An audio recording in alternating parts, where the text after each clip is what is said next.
یہ زمین ہمارا گھر ہے جہاں ہم رہتے ہیں۔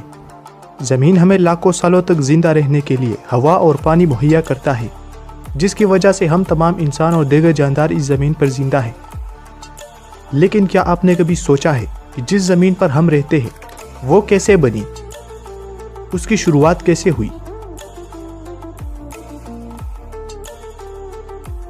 یہ آج سے تقریباً 5 ارب سال پہلے کی بات ہے، جب ہماری کہکشاں میں موجود گریویٹی نے ایک طوفان کھڑا کیا اور انٹرسٹیلر یعنی خلائی دودھ اور گیس وغیرہ ایک جگہ اکٹھی ہوئی اور ایک ڈسک کی شکل اختیار کر لی، جس کو ہم پلانیٹری ڈسک بھی کہتے ہیں۔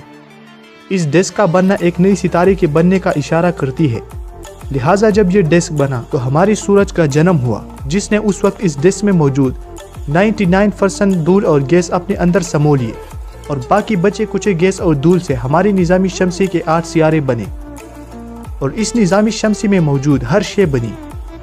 ان 8 سیاروں میں ایک سیارہ ہماری زمین بھی ہے۔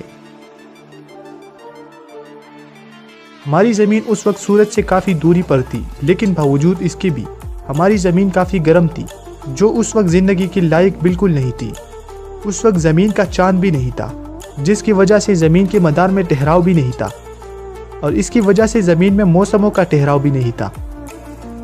پھر آج سے 4 ارب سال پہلے مریخ جتنا ایک بڑا سیارہ آ کر زمین سے ٹکرا گیا، جس کی وجہ سے زمین مکمل تباہ ہو گئی۔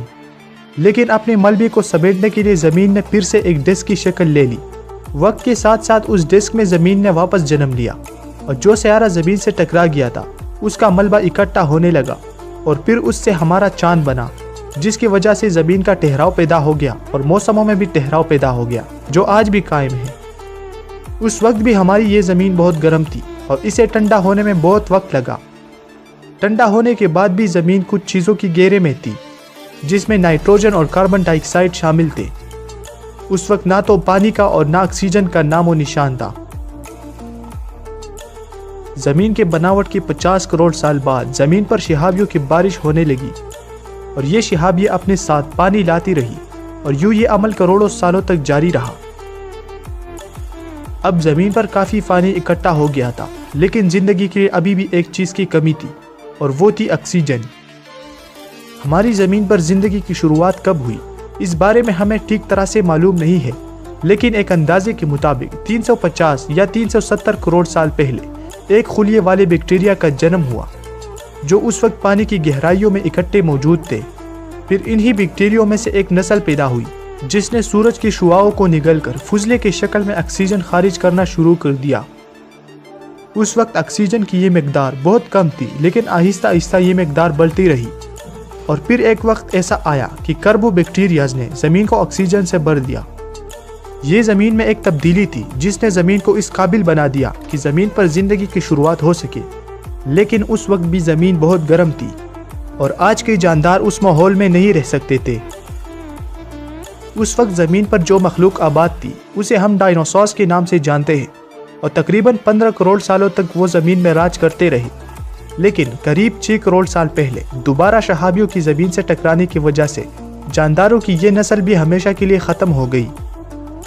اس تباہی کے کروڑ سال بعد جب زمین اپنے رنگ اور روپ میں واپس آ گئی تو سب سے پہلے دودھ پلانے والے جانداروں نے جنم لیا۔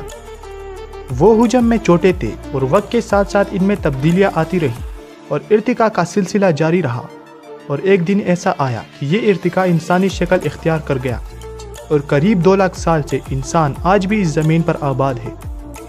ارتقاء کا نظریہ ایک سائنسی نظریہ ہے جس کے بارے میں ہم مکمل طور پر نہیں جانتے، لیکن اگر آپ کی اس بارے میں کوئی رائے ہے تو مجھے کمنٹ سیکشن میں ضرور بتا دیجیے گا۔ انشاءاللہ آنے والی نئی ویڈیوز میں آپ لوگوں سے ملاقات ہوگی، تب تک کے لیے اللہ حافظ۔